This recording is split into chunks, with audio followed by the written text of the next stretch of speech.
ये आकाशवाणी रायपुर है। छत्तीसगढ़ी समाचार बुलेटिन के संग अनुरिमा शर्मा के जय जोहार।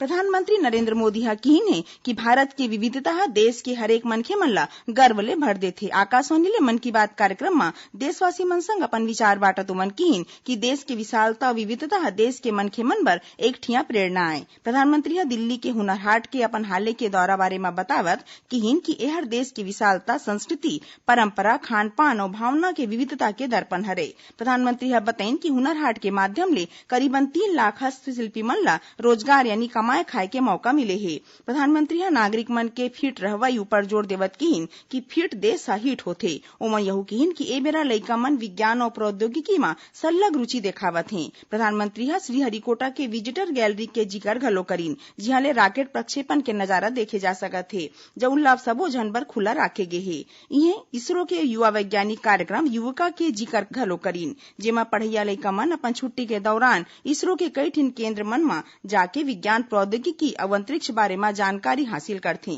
प्रधानमंत्री ह मन की बात कार्यक्रम म बताइन कि जम्मो दुनिया ले आने आने प्रजाति के पक्षी बछर के भारत आथे। अवैया 3 बछर तक ले भारत ह प्रवासी पक्षियों पर होवैया सम्मेलन के पगरैती घलो करही, ते हर गर्व के बात हे।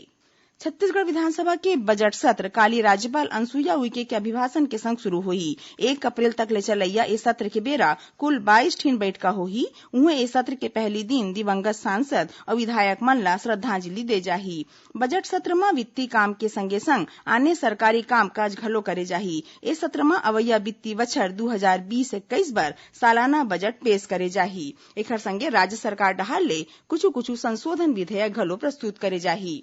राज्यपाल अनुसुईया उइके ह कहिन कि प्रधानमंत्री नरेंद्र मोदी के मेक इन इंडिया के अवधारणा ला पूरा करे म आदिवासी औद्योगिक संवर्धन और संचालन सम्मेलन के सुघ्घर भूमिका हो सकत हे। आज रायपुर में आयोजित आदिवासी औद्योगिक संवर्धन और संचालन सम्मेलन ला संबोधित करत सुश्री उइके ह बताइन कि अनुसूचित क्षेत्र में राज्यपाल ला 5वीं अनुसूची के माध्यम ले महत्वपूर्ण संवैधानिक अधिकार घलो दे गे हे। ओमन ह कहिन कि आदिवासी मन ला अधिकार देवाए बर पेशा कानून बनाए गे हे। ओमन यहू कहिन कि अपन अपन प्रदेश में ए अनुसूची और पेशा कानून के बारे में जानकारी देके समाज ला जागरूक करावें।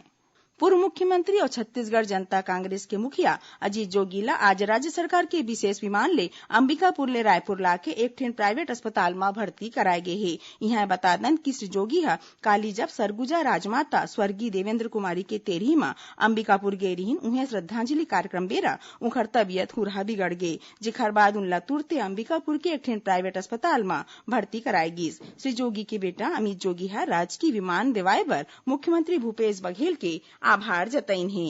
सुनैया मन ल बता दन कि समसामयिक विषय पर आधारित हमर साप्ताहिक कार्यक्रम बातों बातों में ह ए बखत एक भारत श्रेष्ठ भारत कार्यक्रम ऊपर आधारित रही। ए कार्यक्रम के उद्देश्य देश के कई ठे राज्य मन के लोगन बीच गहरी सामंजस्य बनाए खातिर राष्ट्रीय एकता के भावना ला बढ़ावा देना है।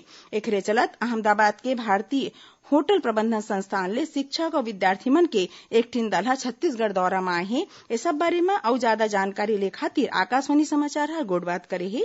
रायपुर स्थित पंडित रविशंकर विश्वविद्यालय पर्यटन और होटल प्रबंधन संस्थान के प्रोफेसर दुर्गेश नंदनी परिहार और होटल प्रबंधन संस्थान अहमदाबाद के व्याख्याता यशोधरा पंडाले और ललित बाघेला ले। ए कार्यक्रम के प्रसारण आज रतिहा 8:30 बजे आकाशवाणी केंद्र रायपुर ले होही, जिला प्रदेश के जम्मू आकाशवाणी केंद्र एके संग्रह प्रसारित करही। एकरे संग छत्तीसगढ़ी समाचार बुलेटिन इहे सिरावत है। जय जोहार।